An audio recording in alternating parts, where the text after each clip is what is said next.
श्री गुरुवे नमः। जय जय श्री राधे। वरुथनी एकादशी व्रत कथा। धर्मराज युधिष्ठिर बोले, हे भगवान, मैं आपको नमस्कार करता हूँ। आपने चैत्र मास के शुक्ल पक्ष की एकादशी अर्थात कामदा एकादशी के बारे में विस्तार पूर्वक बतलाया।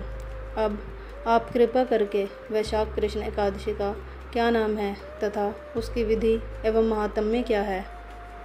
भगवान श्री कृष्ण ने कहा, हे राजेश्वर, वैशाख मास के कृष्ण पक्ष की एकादशी को वरुथनी एकादशी के नाम से जाना जाता है। वह सौभाग्य देने वाली, सब पापों को नष्ट करने वाली तथा अंत में मोक्ष को देने वाली है। इसकी महात्म्य कथा आपसे कहता हूँ। वरुथनी एकादशी व्रत कथा। प्राचीन काल में नर्मदा नदी के तट पर मांधाता नामक राजा राज्य करते थे। वह अत्यंत दानशील तथा तपस्वी थे। एक दिन जब वह जंगल में तपस्या कर रहे थे, तभी न जाने कहाँ से एक जंगली भालू आया और राजा का पैर चबाने लगा। राजा पूर्ववत अपनी तपस्या में लीन रहे। कुछ देर बाद पैर चबाते चबाते भालू राजा को घसीटकर पास के जंगल में ले गया। राजा बहुत घबराया, मगर तापस धर्म अनुकूल उसने क्रोध और हिंसा न करके भगवान विष्णु से प्रार्थना की। करुण भाव से भगवान विष्णु को पुकारा। उसकी पुकार सुनकर भगवान श्री हरि विष्णु प्रकट हुए और उन्होंने चक्र से भालू को मार डाला। राजा का पैर भालू पहले ही खा चुका था। इससे राजा बहुत ही शोकाकुल हुए। उन्हें दुखी देखकर भगवान विष्णु बोले, हे वत्स, शोक मत करो, तुम मथुरा जाओ और वरुथनी एकादशी का व्रत रखकर मेरी वाराह अवतार मूर्ति की पूजा करो। उसके प्रभाव से पुनः सुदृढ़ अंगों वाले हो जाओगे।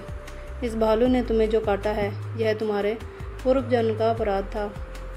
भगवान की आज्ञा मानकर राजा मांधाता ने मथुरा जाकर श्रद्धापूर्वक वरुथनी एकादशी का व्रत किया। इसके प्रभाव से राजा शीघ्र ही पुनः सुंदर और संपूर्ण अंगों वाला हो गया। इसी एकादशी के प्रभाव से राजा मांधाता स्वर्ग गए थे। जो भी व्यक्ति भय से पीड़ित है, उसे वरुथनी एकादशी का व्रत रखकर भगवान विष्णु का स्मरण करना चाहिए।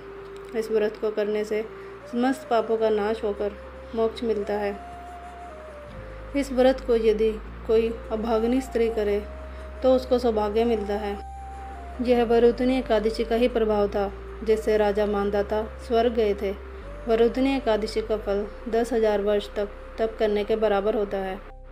कुरुक्षेत्र में सूर्य ग्रहण के समय एक मन स्वर्ण दान करने से जो फल प्राप्त होता है, वही फल वरुथनी एकादशी के व्रत करने से मिलता है।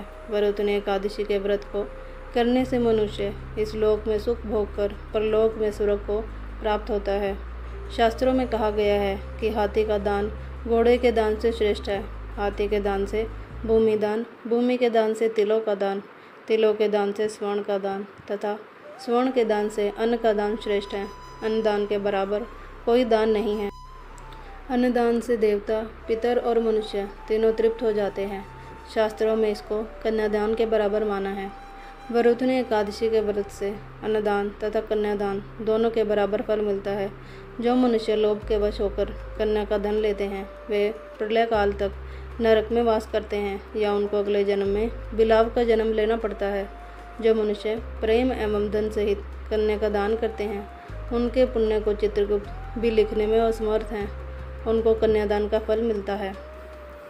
वरुथनी एकादशी का व्रत करने वालों को दशमी के दिन निम्नलिखित वस्तुओं का त्याग करना चाहिए। कांसे के बर्तन में भोजन करना, मांस, मसूर की दाल, चने का शाक, कोदो का शाक, मधु, दूसरे का अन्न, दूसरी बार भोजन करना, स्त्री प्रसंग। व्रत वाले दिन जुआ नहीं खेलना चाहिए। उस दिन पान खाना, दातुन करना, दूसरे की निंदा करना तथा चुगली करना एवं पापी मनुष्यों के साथ बातचीत सब त्याग देना चाहिए। उस दिन क्रोध, मिथ्या भाषण का त्याग करना चाहिए। इस व्रत में नमक, तेल अथवा अन्न वर्जित है। हे राजन, जो मनुष्य विधिवत इस एकादशी को करते हैं, उनको स्वर्ग लोक की प्राप्ति होती है। अतः मनुष्य को पापों से डरना चाहिए। इस व्रत के माध्यम को पढ़ने से 1000 गोदान का फल मिलता है। इसका फल गंगा स्नान के फल से भी अधिक है। ओम नमो भगवते वासुदेवाय नमः। जय जय श्री राधे।